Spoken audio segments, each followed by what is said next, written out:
వరాలనిచ్చే చల్లని తల్లి, ఆషాఢంలో ఆరంభ పూజలు అందుకునే శక్తి స్వరూపిణి. భద్రకాళి అమ్మవారి ఆలయంలో శాకాంబరి ఉత్సవాలు మహావైభవంగా జరుగుతున్నాయి. పౌర్ణమి రోజున భద్రకాళి అమ్మవారు నిండు శాకాంబరిగా భక్తులకు దర్శనమివ్వనున్నారు. ప్రపంచానికి శాకాంబరి ఉత్సవాలను పరిచయం చేసిన ఘనత ఓరుగల్లు భద్రకాళి దేవాలయానిదే. ప్రతి ఏటా ఆషాఢమాసంలో నిర్వహించే శాకాంబరి ఉత్సవాలకు చాలా పెద్ద చరిత్రే ఉంది. ఆలయ పండితులు చెప్తున్న సమాచారం ప్రకారం పూర్వం 100 ఏళ్ల కరువు ఒకేసారి సంభవించినప్పుడు ప్రజలు అనేక కష్టాలు అనుభవించారట. అలాంటి సమయంలో భద్రకాళి అమ్మవారిని వేడుకోగా తన శరీరం నుండి ధనధాన్యాలు, కూరగాయలు, అన్నపానీయాలు విడిచి ప్రజల కష్టాలు తీర్చిందని చెప్తుంటారు.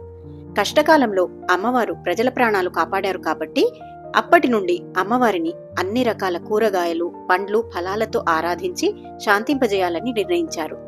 అప్పటి నుండి ఈ శాకాంబరి ఉత్సవాలు ఆనవాయితీగా కొనసాగుతున్నాయి. క్రమం తప్పకుండా శాకాంబరి ఉత్సవాలు నిర్వహించడం వల్ల అతివృష్టి, అనావృష్టి ప్రజల దరిచేరవని ఆలయ అర్చకులు అంటున్నారు. 100 ఏళ్ల నుండి ఈ ఉత్సవాలు నిర్వహిస్తున్నప్పటికీ 1979 నుండి అశేషంగా జరుగుతున్నాయి. వరంగల్లోని భద్రకాళి దేవాలయంలో శాకాంబరి ఉత్సవాలు ప్రారంభమైన అనంతరం విజయవాడలోని కనకదుర్గ అమ్మవారికి శాకాంబరి ఉత్సవాలు నిర్వహిస్తారు. పాడ్యమి రోజున ప్రారంభమై పౌర్ణమితో ముగుస్తాయి. పక్షం రోజులు 15 అవతారాల్లో అమ్మవారి అనుగ్రహం కలుగుతుంది. అందులో కామేశ్వరి, కపాలిని, కుల్లా క్రమం, భేరుండా క్రమం, విరోధిని క్రమం, వహ్నివాసిని క్రమం, మహావజ్రేశ్వరీ క్రమం, శివదూతి క్రమం, త్వరితాక్రమం, కులసుందరీ క్రమం, నీలాక్రమం, నీల పతాకాక్రమం, విజయాక్రమం, సర్వంగళాక్రమం, జ్వాలమాలిని క్రమం రూపాలలో అమ్మవారు దర్శనమిస్తారు. చివరి రోజు ఆషాఢ శుద్ధ పౌర్ణమి నాడు సంపూర్ణ శాకాంబరిగా అమ్మవారు దర్శనమిస్తారు. భద్రకాళి ఆలయంలో నిర్వహించే దేవీ శరన్నవరాత్రి ఉత్సవాల కంటే కూడా ఈ శాకాంబరి ఉత్సవాలకు చాలా విశిష్టత ఉంటుంది.